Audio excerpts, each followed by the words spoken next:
All right. Thanks again. And those watching us on YouTube down the road, thanks for being with us here at the Tulsa Center for Spiritual Living on Saturday, March the 16th, as we celebrate St. Patty's Day. If you will, and are willing to repeat this affirmation after me, divine intelligence lives in me and guides me in each new day. Me in each new day. Absolutely. I love anchoring in that affirmation. And this was kind of related to an Ernest Holmes quote from This Thing Called You. Ernest said, divine guidance is ours for the asking. The answer to any problem which can ever confront us already exists in the center of our being. Divine guidance is ours for the asking. The answer to any problem which can ever confront us already exists in the center of our being. And how often do we in our normal lives go looking everywhere else for the answers to our challenges? But also I know that we all have experiences when we've relaxed into, like let's say when you lose your keys. How many people have done that? Right? I work through everything. I tear up every seat cushion. I backtrack through everything where I've looked at.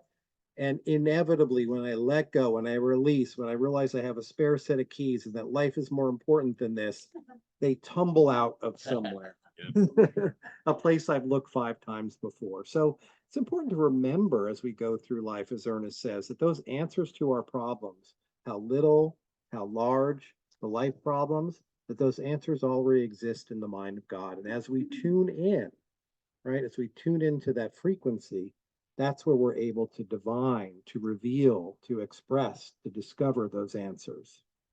Now, last week we explored how it was time to acknowledge our past, the good, the bad, and the ugly, while disentangling ourselves from it. And we also practiced writing a new script, which is that's how we've ever done it. That's how we've always done it up until now. Up until now offers and makes space for something new to come in, something exciting and an opportunity. And this week's theme is tell me something good. As divine humans, we are gifted with amazing intellectual tools for rational problem solving. We become so reliant on and infatuated with our intellects, so rightly proud of our ability to figure things out, that we can be thrown for a loop when confronted by those situations where figuring it out just doesn't work. You think about the way we're raised in school so often, right? There's a pattern for how we're supposed to learn and regurgitate and respond, use our intellect to figure things out. Art classes and music classes are hard to come by, those things that fuel our creativity. So it's important to seek those opportunities out. But because we can be so driven by answers through the intellect, we've forgotten that we can tune into a deeper intelligence that's available within us. The intuition that transcends intellectual understanding and allow it, capital I, it, to deliver our divine solution. It's up to us to release our need to figure it out and invite inner guidance to lead us into new territory for that brand new day, for that grand rising. And again, Ernest Holmes, in the book 365 Days of Richer Living, which he wrote with Raymond Charles Barker, ideas are coming at me at every instant, and they offer me a greater portion of life than I now have. I accept them and increase my good. Those ideas are coming to us at every instant. And now sometimes those ideas are coming really fast, and I feel like I've got maybe a shield up saying, bam, bam, we're trying to figure out the solutions with our intellect, and the divine answers are coming at us, and we're like, no, go away, that's not possible. No, go away, that's not possible. But instead, we can breathe into it and ask for Spirit's guidance. So we are individual expressions of the One. Our individuated human minds are incarnated out of the infinite beingness of what? The one mind of God. Our human thoughts are made of the same divine substance energy as the thought and word of God. The creative power and possibility that is our birthright is only limited by the size of the mold, of the form that we offer it for its expression. So as we create a bigger mental image, or it doesn't even have to be bigger, as we create a mental image that matches the energy of what we're looking for in life, right? Then we are no longer bound to the scope of our previous experience and understanding. That still small voice, it's a phrase that's heard in the Bible.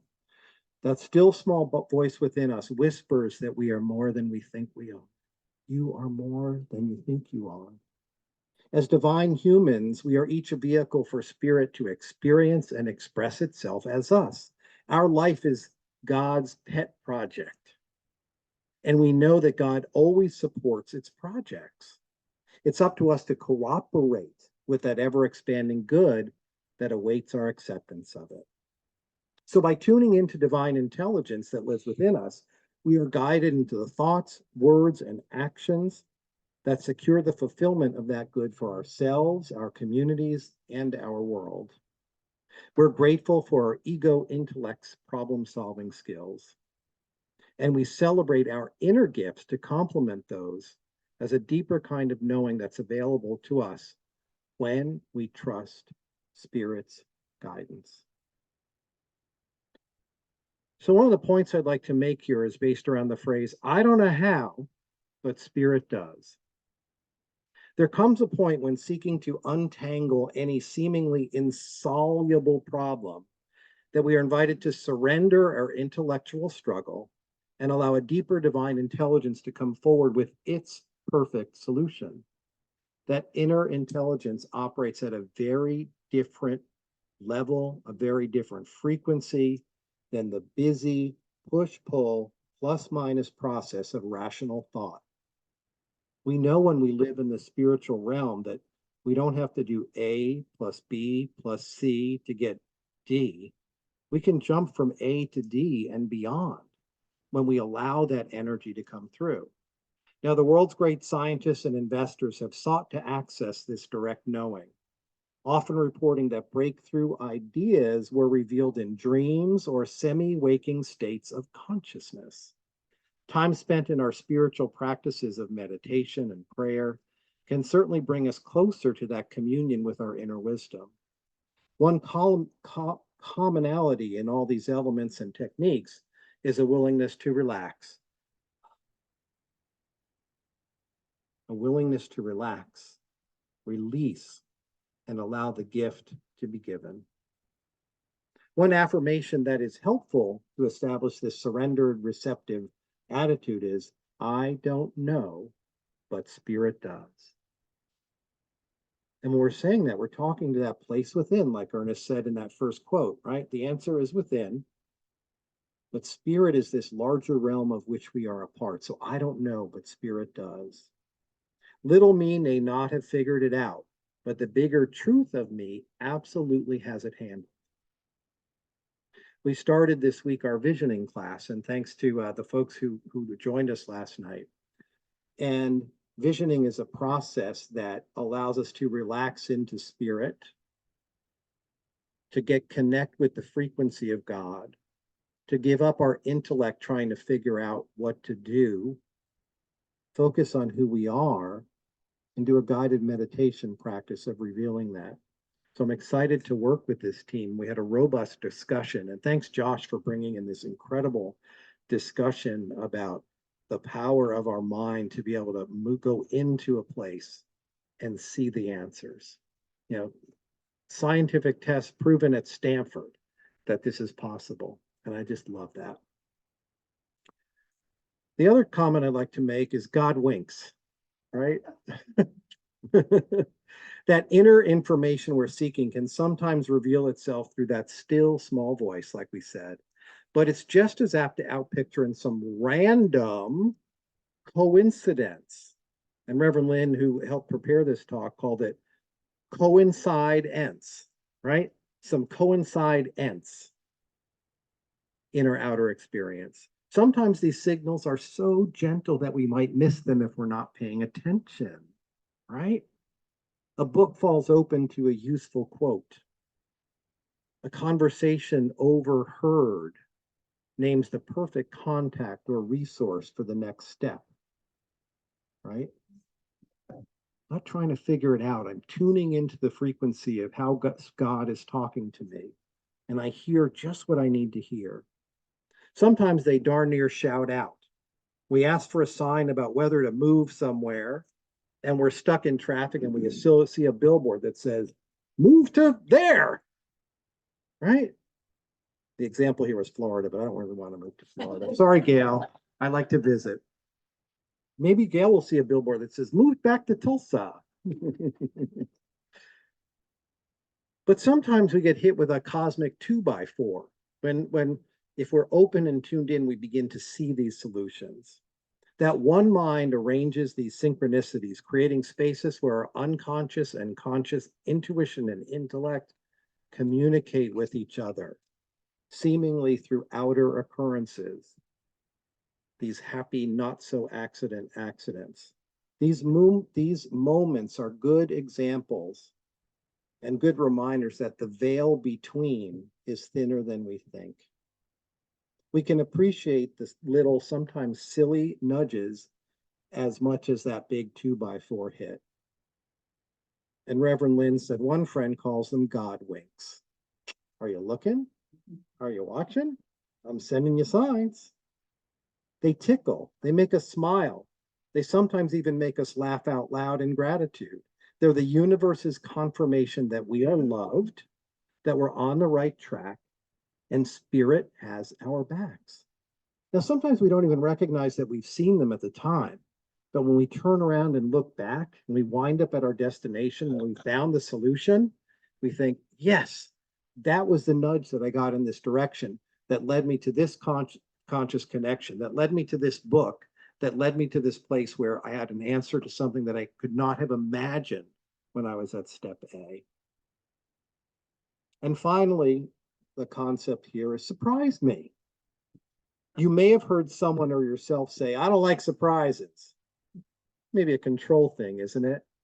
But while our ego likes the safety of familiar territory, we'll never transcend our old experience until we are willing and able to be surprised. It takes conscious commitment to erase old patterns of speech like, it'll never work, and stretch into new scripts like, what if? Consider the possibility. I imagine.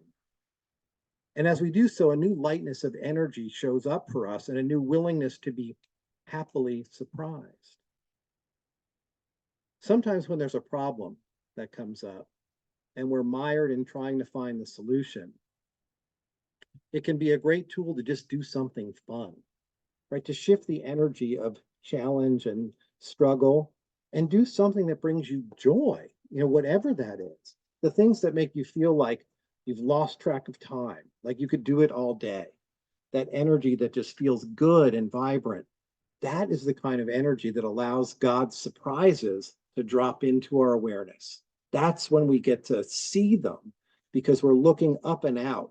We're dancing, we're loving, we're feeling that energy, and we're more likely to see those things. As we tune into the unlimited creativity of divine intelligence, it becomes easier to trust that activity in us, as us. We get more positive feedback from the universe that, yep, you're plugged in, I feel it. We recognize that we are beloved and a necessary part of the whole. We listen and know in our hearts that we are listened to.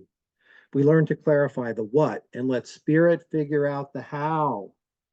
We relax our expectations and live in an excited realm of expectancy.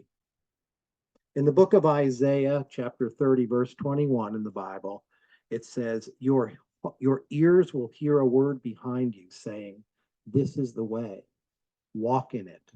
Whenever you turn to the right or the left, right? Walk in it. The word is there. It's right there with you, that energy of love.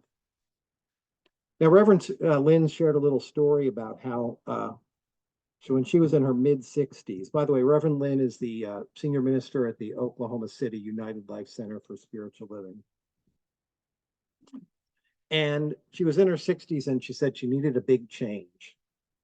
Her career at the time provided financial comfort, but at the high cost of stress and unhappiness. Retirement was not a word in her vocabulary. Instead, she yearned for the right work. In search of a new direction, she enrolled in a prosperity class at her home CSL in New Mexico. Her goal was not for financial increase, but for happiness increase. She wanted to conjure a sense of overall abundance. But over the first couple of weeks of class, she found herself increasingly frustrated while classmates were having fireworks breakthroughs all around her. Mind maps and vision boards and dream revelations. Though treating for an open to a new idea for her, she stayed stuck in what she didn't want, an uninspired list of what she should or shouldn't be. After voicing her distress and envy, and I love this part, in a class sharing, she was approached in a breakout session by a stranger who had dropped into that class. She'd never met her before. She said, maybe your new vision isn't coming into focus because you're looking too far out ahead. Try focusing in a little closer where you are right now and see what happens. At first, Reverend Lynn's was like, blah, blah, blah. No. But her years as a practitioner taught her to set her sights on that further picture, on the goals, on the feeling vibration of the energy of what she wanted, not what she was going to physically, literally be doing. She quickly realized that she'd asked for help, and here was Spirit delivering something through an unexpected channel. Maybe she should listen. So she carried the new idea home and started her meditation. Almost instantly, there came an answer. That 2x4 block on the head said ministerial school, right? CSL minister had been on Reverend Lynn's could or should list, but no attending warmth or spark. Now, ministerial school lit her up like a Christmas tree. She had been focused when she looked and said, hey, I'm going to be a CSL minister, a minister of religious science. It felt too far out. It didn't bring a spark in energy. But when she thought about diving into learning and richness and education and communing with her fellow students, it lit her up like a Christmas tree. So the very next day, she emailed the Holmes Institute. She completed her application, went through all of the trials and all of the gates to get through to become in ministerial school. And by the end of the week, she was well on the way of the enrollment process. That heartfelt yes of her new directions continues to unfold in her ministry today. She would have thanked the stranger, but she never saw the woman again. Thank you, Reverend Lynn. I love that example. So again, that energy to know that the answers are all here, but if we're looking too far out, it can, like, how do we climb stairs? Like, I don't look at the top step when I'm climbing stairs. I'm gonna get dizzy and fall over.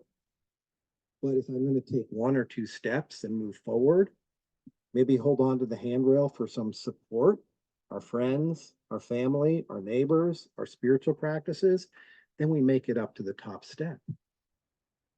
So figuring it out applies our intellectual reasoning process to information that we've stored from our past experiences and the stories we've constructed out of that experience. As such, it's a useful tool with limitations.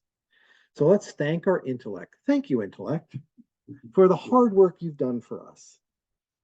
Invite it to loosen up a little bit and not need to control all of our decisions. Then open ourselves up to a greater field of loving, unlimited intelligence. We can learn to partner our ego intellect with our soul's intuition. We can promise to keep paying attention and dive into an ever deeper knowing the truth of who we are and the truth of our connectedness to the whole. For those who've taken the foundational class of the science of mind, core concept number 1 says, this is what we believe: divine intelligence reveals itself in us because it is us. And yes, so much more than us, living itself in and through all creation, but not absorbed by its creation. Divine intelligence is revealing to us, and it's there in those little solutions or those questions or those projects that we're working on, or You know, Alita, what songs to sing next month, right? You know, I'm sure you tap in. You don't furiously go through a book and struggle over finding a song. Well, maybe sometimes it feels that way. But eventually, the song reveals itself to you. And it always winds up perfect. Same thing for you, Chris, when you get the theme, you're like, I don't know how I'm going to find a song for that. And bam, there it is. It comes through. So the universe is continuously offering us all that we need for our journey. With whispers and shouts, God winks and happy accidents, large and small. As we consciously invite more of its wisdom and guidance into our awareness, new ideas, new directions, and new possibilities are revealed. We can step into action when we have that guidance, knowing that we are aligned with the highest good for all. And we'll close today from one of my favorite quotes from Ralph Waldo Emerson, who certainly influenced Ernest Holmes in the book Spiritual Laws. Let us acquiesce, he said. Let us take our bloated nothingness out of the path of divine circuits. Let us take our bloated nothingness, all the intellect, all the things that we feel like we have to, need to, must do to be successful, get ourselves out of the path of divine circus and let love flow. Namaste. Thank you. Thank you. Thank you, Reverend Lynn. Yeah.